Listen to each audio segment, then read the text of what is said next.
Former Speaker of the House of Representatives, Newt Gingrich. Speaker Gingrich, it sounds like Congresswoman Bachmann does not believe that Wall Street is to blame for the financial mess. You've said that the current protests on Wall Street are, in your words, the natural product of Obama's class warfare.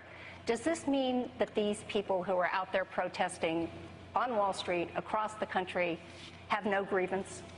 No, let me draw a distinction. I think virtually every American has a reason to be angry. I think virtually every American has a reason to be worried. I think the people who are protesting on Wall Street break into two groups. One is left-wing agitators who would be happy to show up next week on any other topic.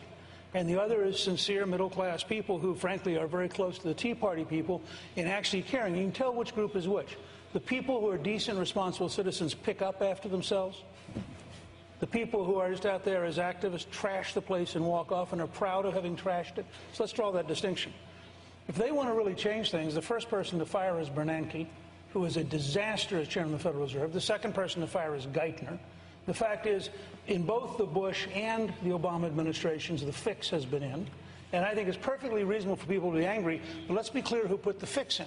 The fix was put in by the federal government. And if you want to put people in jail, I want to second what Michelle said. You ought to start with Barney Frank and Chris Dodd, and let's look at the politicians who created the environment, the politicians who profited from the environment, and the politicians who put this country in trouble. Clearly you're not saying they should go to jail. Well, in Chris Dodd's case, go back and look at the countryside deals. In Barney Frank's case, go back and look at the lobbyists he was close to at Freddie Mac. All I'm saying is, so if you were everybody in the media who wants to go after the business community ought to start by going after the politicians who have been at the heart of the sickness which is weakening this country, and ought to start with Bernanke, who has still not been exposed for the hundreds of billions of dollars. Let me just say one last thing. I want to repeat this. Bernanke has in secret spent hundreds of billions of dollars bailing out one group and not bailing out another group. I don't see anybody in the news media demanding the kind of transparency at the Fed that you would demand of every other aspect of the federal government. And I think it is corrupt and it is wrong for one man to have that kind of secret power. Medicare is going broke. Consider the fact that half of all Medicare spending is done in the last 2 years of life. And research that has been done right here at Dartmouth by the Dartmouth Atlas would suggest that much of this money is going to treatments and interventions that do nothing to prolong life or to improve it. In fact, some of it does the opposite. Do you consider this wasteful spending? And if so, should the government do anything about it? You know, I'm really glad you asked that. Because I was just swapping emails today with Andy von Eschenbach, who was the head of the National Cancer Institute, the head of the Food and Drug Administration. But before that, he was the provost at MD Anderson, the largest cancer treatment center in the world. And he wrote me to point out that the most recent U.S. government intervention on whether or not to have prostate testing is basically going to kill people. So if you ask me, do I want some Washington bureaucrat to create a class action decision which affects every American's last 2 years of life? Not ever. I think it is a disaster. I think, candidly, Governor Palin got attacked unfairly for describing what would, in effect, be death panels.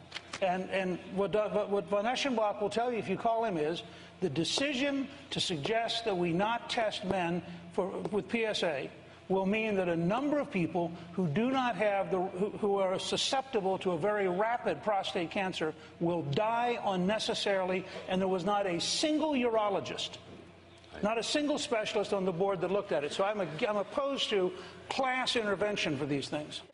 Housing is considered one of the real problems in terms of our economy and getting housing starts up. Can I say one thing before we go to housing? Yes. Because I think this is really important. There's a real possibility that you can't have the euro and the Greek economy in the same system. There's a possibility we could have a meltdown in the next year. The thing that is most obvious looking back is that Paulson and Bernanke and Geithner didn't have a clue. Not because they're not smart, but because they were operating in a world that had suddenly changed so radically they didn't know. Right. One of the reasons I've said that the Congress should insist that every decision document from 2008, 2009, and 2010 at the Fed be released, as we are not any better prepared today for a crisis of that scale because the people who were in that crisis and were wrong are still in charge. And I think we need to learn what did they do right and what did they do wrong, precisely for the reason you raised about 2013. Without any increase in revenue. I just want to say one thing about the entire way Washington works, which was just posed in that question. First of all, the Congress couldn't figure out how to get the debt ceiling done with a president who showed zero leadership. So they adopt a truly stupid bill. Okay? And the bill basically says we're either going to shoot ourselves in the head or cut off our right leg, and we'll come in and around Thanksgiving and we'll show you how we're going to cut off the right leg, and the alternative will be shooting ourselves in the head. Let me just say bluntly, all of the spending cuts that are built into the debt ceiling bill, all of them are acts of Congress. They can all be repealed at any moment. It is nonsense to say we're going to disarm the United States unilaterally because we're too stupid to balance the budget. All right. Speaker Gingrich, has the American dream of owning a home no longer a realistic dream? And is it too easy in America? You know, there's a stream of American thought that really wishes we would decay and fall apart and that the future would be bleak so the government could then share the misery. It was captured by Jimmy Carter in his Malaise speech. It's captured every week by Barack Obama in his apologias disguised as press conferences. The fact is, and the governor's exactly right, when we get back, I mean, a lot of these folks are right about a lot of things. His energy plan, his industrial manufacturing plan, most of what he put down, a fair amount, but not totally what my good friend said there, hard money with a very limited Federal Reserve. What Huntsman has done, and she's right on repealing Dodd-Frank. I'm shocked that the House Republicans haven't repealed Dodd-Frank. They ought to do it now. They ought to repeal Sarbanes-Oxley now. If we get back on track, and you know this as a former ambassador, the Chinese couldn't compete with us in 100 years if we got our act together in this country and we got back to doing the right things in this country, at which point we could afford to buy houses, which would solve virtually everything else. You got to be able to afford it to be able to buy it, and that's where things went wrong in the last decade. So what it is about you that you want to hear and let the American people know about you and your sense of recognizing their own pain as well as their hope. For Speaker Gingrich. Well, look, I grew up in an Army brat family. We moved all over the country. In recent years, I've had relatives out of work. I've had folks who are trying to find jobs for up to a year. We have, I think, a pretty good sense of the pain level. But I also think it's important to say of leaders that you find solutions. I don't think people hire one of us just to say, I sympathize with you. I think they hire us to say, this is how we will solve it. And I would say every person at this table is more likely to solve those problems than Barack Obama.